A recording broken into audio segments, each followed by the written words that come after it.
ዛሬ ከስቱዲዮ ወጣ ብለን ቁጭ ብለን እየተዝናና በዛው እቺን ነገር እንዴት አድርገን አቺቭ እንዳደረግን ሼር እናደርጋችሁ ብለን ነው።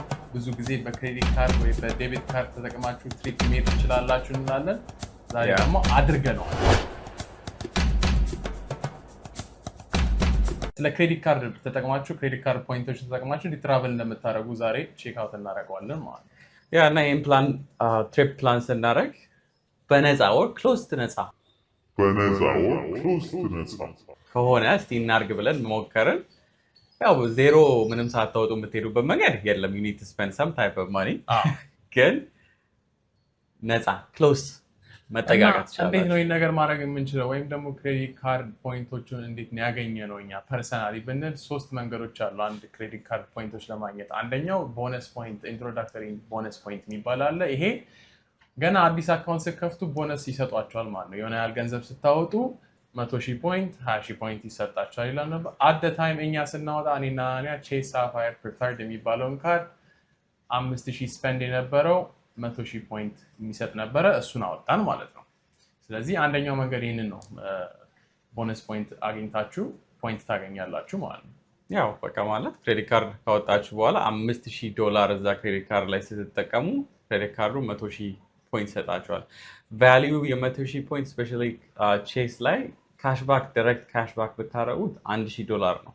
የተሻለ ብዙ መንገዶች አሉ። ለምሳሌ ወደ ፓርትነሮቻቸው ትራንስፈር ማድረግ ስፔሻሊ ይሄ የሚጠቅመው ምንድነው? ኦልሬዲ እኛ 6 ወር ምናምን በፊት ፕላን ስናደርግ የምንሄድበትን ቦታዎች አንደኛው የመጣው ኮሪያ፣ ታይላንድ የሚል ነገር ነው። ስለዚህ እዚህ ሀገር የሚሄዱ ፍላይቶች ማን ናቸው ከቨር የሚያደርጉት ኤርላይንሶች የሚሆኑ አየን። ከዛ በኋላ we just waited አጋጣሚ የሆኑ አንዳንድ ትራንስፈር ቦነሶች አሉ። ለምሳሌ ወደ ኤር ካናዳ ትራንስፈር ስታደርጉ at the time it was 30% ፖይንት ቦነስ ታገኛላችሁ። ስለዚህ 100,000 ፖይንት ትራንስፈር ወደዛ ስታደርጉ 130,000 ይደርሳል ማለት ነው። ስለዚህ አንደኛው መንገድ ይሄ ነው፣ የምትሄዱበትን ዴስቲኔሽን ማወቅ፣ ከዛ በኋላ ቤዝድ ኦን ዴስቲኔሽን ፖይንት ትራንስፈር ማድረግ ማለት ነው ወደ ፓርትነሮቹ። ሁለተኛው አይነት ቦነስ ማግኛ መንገድ ምንድን ነው? ሁለተኛው ፖይንት ማግኛ መንገድ በጣም በቃ የሚያስፈራኝ ምንድን ነው?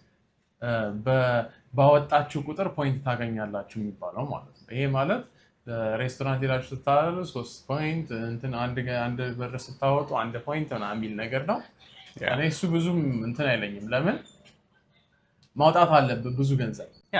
ለኤቭሪዴይ ዩዝ መጠቀም ትችላላችሁ፣ ግን ክሬዲት ካርድ as always ያላችሁን ብር ነው ክሬዲት ካርድ ላይ ማውጣት ያለባችሁ። ኢቭን የቀድሞ ፖይንት ላይ ስንመጣ $5,000 ስፔንድ ማድረግ ካለባችሁ 100,000 ፖይንቱን ለማግኘት you need to be careful። የምታወጡትን ነገር you have to plan out in advance። አንድ አመት 6 ወር maybe እንጂ ገና 5,000 ብር ለመድረስ ብላችሁ የማይሆን አይነት ፐርቼስ ያልተበላሸ ሶፋ ምናምን መቀየር እንዳትጀምሩ። ከዛ በኋላ ፔመንት ፕላን ላይ መግባትም አለ ማለት ነው። በቃ ዝም ብላችሁ ኦቨር ስፔንድ አድርጋችሁ። እኛ የምንጠቀመው ታክቲክ ምንድነው? የስቴፕልስ የሚባል እንትን አለ፣ ካምፓኒ አለ፣ ስቶር አለ፣ ዌብሳይት አላቸው። እዛ ላይ ፕሮሞት ያደርጋሉ። ለምንድን ነው ፕሮሞት የሚያደርጉት? ጊፍት ካርድ እዚህ ሀገር ስትገዙ አክቲቬሽን ፊ የሚባል ነገር አለው አይደል? አክቲቬሽን ፊውን ዌብ እናደርጋለን እና 8 ጊፍት ካርዶች 1,600 ብር የሚያወጡ መግዛት ይቻላል ይላል። ስለዚህ እኛ በዛ ክሬዲት ካርድ ሄደን እነዛን ጊፍት ካርዶች ነው የምንገዛው። ሬንትም መክፈል ትችላላችሁ። ሬንት የምታደርጉ ከሆነ ሬንት መክፈል ትችላላችሁ በክሬዲት ካርድ። ግን ዩዥሊ 3% ምናምን ቻርጅ ያደርጓቸዋል። ለሴ 2,000 ብር ስትከፍሉ you're paying about $60 $60 ምናምን እየከፈላችሁ ነው። ከቻላችሁ ፕላን አውት ኢን አድቫንስ አድርጋችሁ የሆነ ሜጀር ፐርቼስ ሲኖራችሁ ያንን ክሬዲት ካርድ ማውጣት በ3 ወሩ ኢኒሻል ክሬዲት ካርድ ስታወጡ በ3 ወር ውስጥ ባወጣችሁ 5,000 ብር ስፔንድ ማድረግ አለባችሁ ስለሚል ልክ ስታውቁ ቢግ ፐርቼስ የሚኖራችሁ ጊዜ ያንን ክሬዲት ካርድ ማውጣት ይመከራል። አዘርዋይዝ ማያስፈልግ አይነት ግዢ ልትፈጽሙ ትችላላችሁ 5,000 ብሩን ብቻ ለመድረስ ብላችሁ።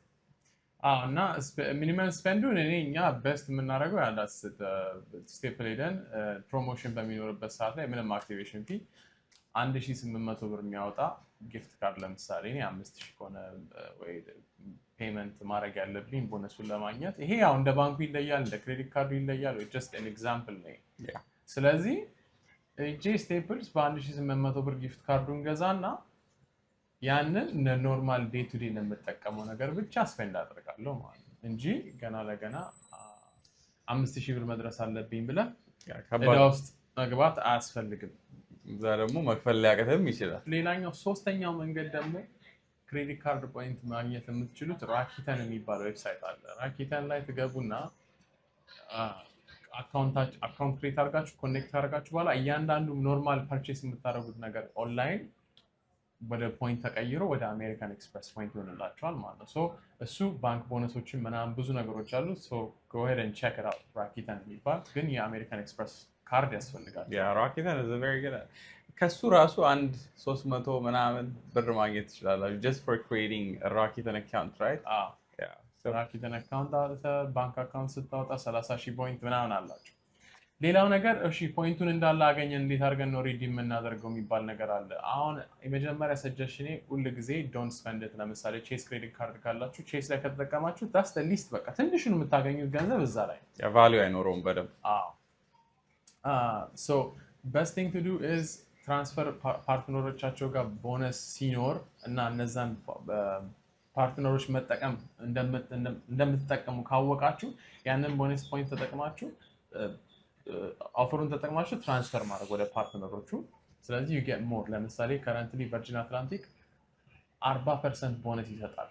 ከአሜሪካን ኤክስፕረስ ወደ ቨርጂን አትላንቲክ ትራንስፈር ስታደርጉ 40% ይሰጣል። ስለዚህ አሁን ኔክስት 6 months ምናምን ነገር ዩሮፕ ትራቭል ማድረግ ፕላን እያደረገ ያለ ሰው ካለ this is would be a best because ቨርጂን አትላንቲክ ዩሮፕ ይሄዳል፣ ለንደን ምናምን ይሄዳል ከዚህ ከሲያትል።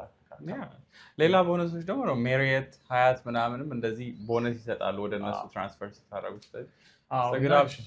ቼስ ደግሞ ካላችሁ the best place to transfer is ሀያት ላይ ትራንስፈር ስታደርጉ የአንዳንድ ጊዜ $300 $400 ፐር ሩም ነው የምትከፍሉበትን ሩም 18,000 ፖይንት ምናምን ሊሆን ይችላል። ስለዚህ በስት ከቻላችሁ ሀያት የምትቆዩ ከሆነ ሀያት የሚመቻችሁ ከሆነ ወይ ደግሞ ሩም የሚያስፈልጋችሁ ግን አንዳንድ ጊዜ እነዚህ ቦነሶች ወርዝ ያደርጋሉ በጣም 5,000 ፖይንት ምናምን አንድ ናይት ልታገኙ ትችላላችሁ። ዊደድኛ አሁን ደግሞ ምንድነው አንዳንድ ሰዎች ልትሉ የምችሉት ቦነስ ምናምን አካውንት ምናምን እንደገና ሳሽቀበጥ አልፈልግ። ይሄ it's not a video for you. I mean እናንተ if you have the money for it and if you can pay cash ይመች በቃ ለፎ ነው እሱ ችግር ነው። most of us ብር ሴቭ ማድረግ የምንችልበት መንገድ ካለ we always use that option. So yes ሌላኛው ነገር ፖይንታችሁን ደግሞ ቼክ ለማድረግ ለምሳሌ ፍላይት መቁረጥ ከፈለጋችሁ point.com የሚባል አለ። እሱን እዚህ ጋር እናስቀምጥላችኋለን። እዛ ላይ ገብታችሁ ዋን ዌይ ፍላይቶችን በአራት ቀን ውስጥ ሰጣችሁት ጂፐስት ፖይንት መጠቀም የምችሉትን ያሳያችኋል። seat.aero የሚባል አለ። እሱ እኔ ብዙም አይመቸኝም። ይሄ point.com ግን ኦፕሽኖች ይሰጣችኋል። ቢዝነስ ክላስ አንዳንድ ጊዜ ቢዝነስ ክላስ በ60,000 ፖይንት ልታገኙ ትችላላችሁ። ስለዚህ ይሄንን በደንብ መጠቀም ያለባችሁ ነገር ይመስለኛል። ከኢትዮጵያ ሲያትል ስንት ነበር አሁን የቆረጠው ቢዝነስ ክላስ ትኬቱ? ከኢትዮጵያ ሲያትል ቢዝነስ ክላስ ተርኪሽ ኤርላይንስ 80,000 ፖይንት ነበረ ዋን ዌይ። ይሄንን ዋን ዌይ ፍላይት ግን በብር ብትቆርጡ ኖሮ ወደ 2,800 ምናምን ብር ኦልሞስት 3,000 ብር ይሆናል። ስለዚህ እዛ ጋር 80,000 ፖይንት ያወጣችሁት 80,000 ፖይንት ቼስ ላይ ሄዳችሁ ካሽ ባክ ነው የምፈልገው ብትሉ 80,000 ፖይንት $800 ነው የሚሰጧችሁ። ስለዚህ ያንን ፖይንት ተጠቅማችሁ ግን ወደ ዩናይትድ ኤርላይንስ ትራንስፈር ስታደርጉት 80,000 ፖይንቱን ዩናይትድ ኤርላይንስ ላይ ትራንስፈር አድርጋችሁ የተርኪሽ ኤርላይንስን መቁረጥ ትችላላችሁ። እና የዛ ስታደርጉ 80,000 ፖይንቱ የ2,800 2,900 ብር ቲኬት ያስቆርጣችኋል ማለት ነው ቢዝነስ ክላስ። ለዛ ነው ፖይንት ያን መጠቀም ያለባችሁ። እንዴት አድርጋችሁ ከየት ወደ ትራንስፈር ማድረግ እንዳለበት ቦነስ ካለም እዛ ጋር ያሳያችኋል። እና ፋይናል ደግሞ ምን ያህል ፖይንት እንደሚያስፈልጋችሁ ይነግራችኋል። ግን ኦልዌይስ መጀመሪያ የዌብሳይታችሁ እዛ የሚያሳየው ኤርላይንስ ዌብሳይት ላይ ሄዳችሁ ሜክ ሹር ዳት ዜር ኢዝ አ ሲት አቬይላብል። አንዳንድ ጊዜ አፕዴት ላያደርግ ይችላል ቶሎ የፖይንት ያ.com የሚባለው ዌብሳይት ቶሎ አፕዴት ላይደረግ ስለሚችል እዛ ላይ ካያችሁት በኋላ ኮንፈርም ሄዳችሁ ሲቱ አለ የለም የሚለውን እሱን ሳናደርግ እኛ ዊ ዶንት ትራንስፈር ብዙ ጊዜ ስፔሻሊ ታርጌት ሊሆኑ ሴንተሮች ላይ። እና ደግሞ እንደዚህ ያላችሁ የምታወሩ ሰዎች ልትኖር ትችላላችሁ። እንዴ ይሄ እኮ ክሬዲት ካርድ $100 አንዳንዴም $300 አኑዋል ፊ ሊኖረው ይችላል ምናምን ልትሉ ይችላል። ሶ ያስ አሁን ለምሳሌ ሳፋየር ነው ሳፋየር ፕሪፈርድ 90 ብር ነው 90 ብር አለው በአመት 100,000 ስታገኙ ቫልዩ 1,000 ብር ነው if you want to do like direct cash back ካልፈለጋችሁ ደግሞ 1,000 ብሩን እኮ ካገኛችሁ በኋላ next year downgrade ማድረግ ትችላላችሁ ይሄ ደግሞ ያለምንም ክሬዲት ካርዳችሁ ክሬዲት ስኮራችሁ ሳይነካ ማለት ነው ላይክ አዲስ ክሬዲት ካርድ እንዳወጣችሁ ሳይሆን ቼስ ራሱ ደውላችሁ ኦኬ ቼስ ሳፋየር ፕሪፈርድ አለኝ ወደ ቼስ ፍሪደም ነው መቀየር የምፈልገው ብትሉ ያላችሁን እንዳለ ሊሚቱ የገንዘብ ሊሚት እንደ አዲስ ካርድ ያወጡና ቼስ ሳፋየሩ ይቀራል ማለት you just won't get the benefits ከሳፋየር ጋር የሚመጣው ነገር ሌላው ነገር ማሰብ ያለብን ነገር እዚህ ጋር እኛ የምናወራው ነገር በጣም